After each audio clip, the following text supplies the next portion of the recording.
Hello and welcome to my channel. I'm Angela Brennan and today I'm using kind of an old die but new to me, the Spellbinders Festive Noel Die. I think it's a gorgeous die. It looks tedious but actually it's not. I enjoyed making many cards with this die set. You don't need much other than the die. So this is the die as in the main die. You die cut the smaller dies in different colors that match. I think to me the most difficult part of this die was choosing the color combinations, and this is where all the Paper Boutique colored card packs that I've bought in the last few months has really come into play. So I will list the Paper Boutique colored packs that I use in my blog, and the link to my blog is in the description below. But wherever I can, I will mention the colors that I've used, but they have really helped me with the color combinations I need for this particular die set or similar die sets to this. I think having complementary colors of cardstock in one pack really helps with the whole creative process. So I hope you will enjoy the video. If you enjoyed the video, please give it a thumbs up, consider subscribing, and remember to press the notification bell so you are notified when new content is uploaded.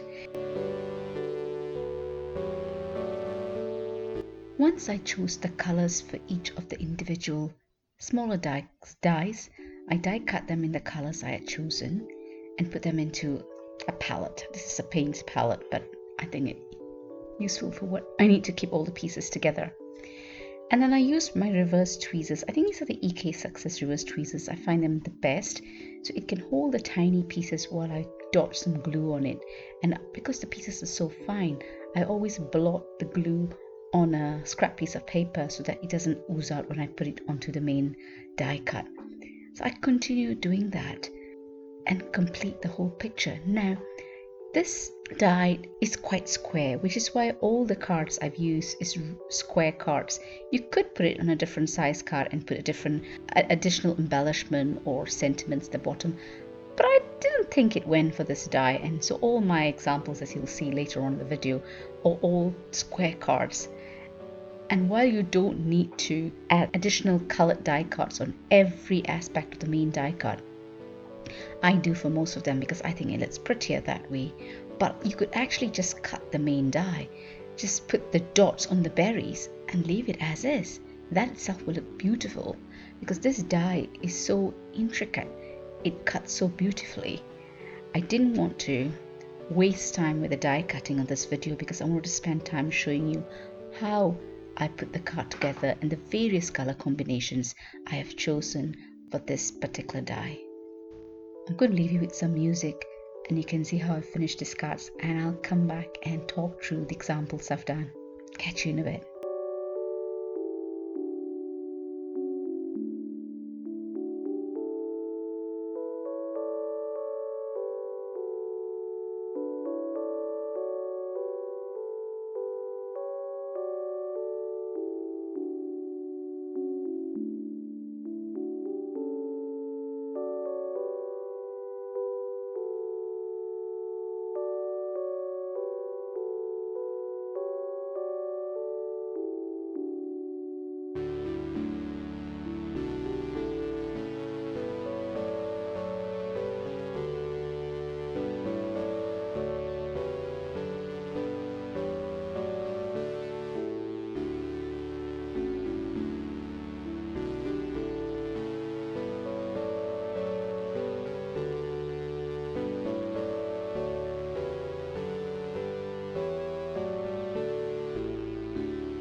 I only made one card without using the main die cut. In this card, what I've done, I embossed the card base with a polka dot, an old 2D embossing folder, and I used the leaves to make the wreath. Well, I say a wreath, but to make the O in the Noel, and I also used the holly and some of the berry dots. I did that by making a little template of an O using 2 different sized circle dies, so I could attach all the leaves onto it. It just made it easier, and that would form the O of Noel. And the N, E and L, I just use it from the same Festive Noel die. So this is a very simple card to show. There's a different way of making it. You could put another sub-sentiment at the bottom. I did not because I thought Noel would suffice. I like the simplicity of this card. So I thought I'd make one card to show you could actually make it easy without using all the elements of the large die. But this is not my favorite. I prefer the one with the big die. But this is just to show there's another way to use the die.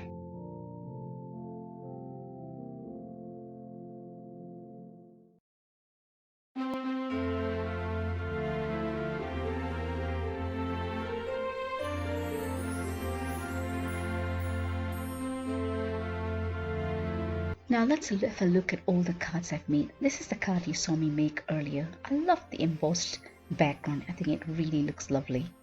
And this card, I embossed the Noel instead of the background. And I also used some Nouveau drops for the berries. Just a little bit of dimension. This card, I used muted colors and the colors from the Paper Boutique Christmas Magic colored pack. And the background I actually stamped with the stamp that I used in my previous video. It's a background stamp, and I also did some ink blending in the corners. Very subtle look.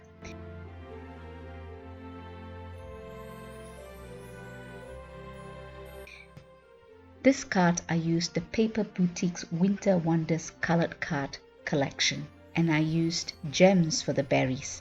I just wanted to use a little bit something different for some dimension.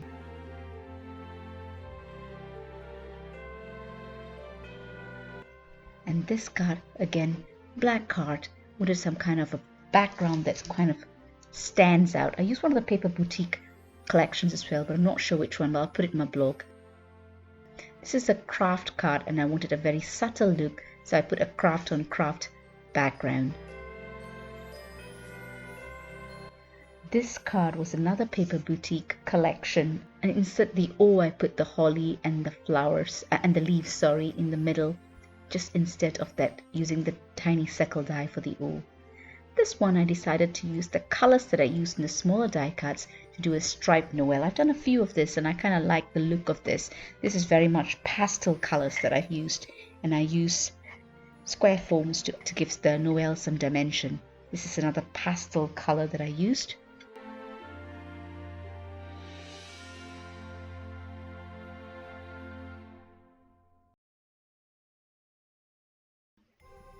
And this card, this is my favorite card. I like the color combination against the dark blue background. Same concept, and I also use the same thing. Now the card on the left, I do change it up, and I show that later in the video. I think it's a little bit too busy with the Noel having striped, same stripes as the background as well. And I use some Nouveau drops for the berries to give it some dimension.